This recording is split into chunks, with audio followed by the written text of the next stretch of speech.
आप देख रहे हैं देश का विशाल नेटवर्क इंडिया टीवी लाइव, सच्चाई की सही आवाज। અમદાવાદ ગ્રામ્ય એલસીબીની ટીમ દ્વારા ભારતીય બનાવટના વિદેશી દારૂની વિવિધ બ્રાન્ડની બોટલ તથા બિયર ટીન નંગ 480 કિંમત ₹1,56,000ના વિદેશી દારૂના જથ્થા સાથે આરોપીને ઝડપી પાડવામાં સફળતા મેળવી છે। ઇન્ચાર્જ પોલીસ મહાનિરીક્ષક સુશ્રી વિધિ ચૌધરી સાહેબ નાઓ તથા અમદાવાદ ગ્રામ્ય પોલીસ અધિક્ષક શ્રી ઓમ પ્રકાશ જાટ સાહેબ નાઓ દ્વારા જિલ્લામાં દારૂ જુગારની અસામાજિક પ્રવૃત્તિ ચલાવતા ઈસમો વિરુદ્ધ કાયદેસર કાર્યવાહી કરવા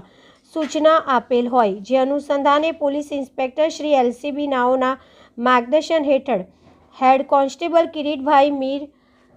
નાઓને મળેલ ચોક્કસ અને આધારભૂત બાતમીના આધારે ધોળકા ટાઉન પોલીસ સ્ટેશન વિસ્તારના મોજે ધોળકા ટાઉન રામપુર ગામ પાસેથી કેનાલ ખાતેથી આરોપીના કબજા ભોગવટાવાળી મારુતિ ઇકો ગાડી GJ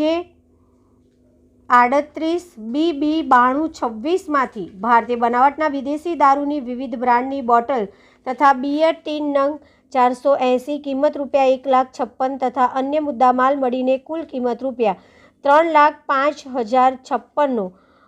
મુદ્દામાલ ઝડપી પાડી અમદાવાદ ગ્રામ્ય એલસીબીની ટીમે સફળતા મેળવી છે। પકડાયેલ આરોપીનું નામ જીગરભાઈ રોહિતભાઈ જાતે ચુનારા, ઉંમર વર્ષ 23, રહેઠાણ ચલોડા ગામ બહારનું પરુ, તાલુકો ધોળકા, જિલ્લો અમદાવાદને ઝડપી પાડી વધુની કાર્યવાહી હાથ ધરવામાં આવી છે। देश और प्रदेश की खबरों के लिए अभी सब्सक्राइब कीजिए इंडिया टीवी लाइव, साथ ही बेल आइकन को दबाना बिल्कुल ना भूलें, जिससे सबसे पहले खबर आप तक पहुंचे।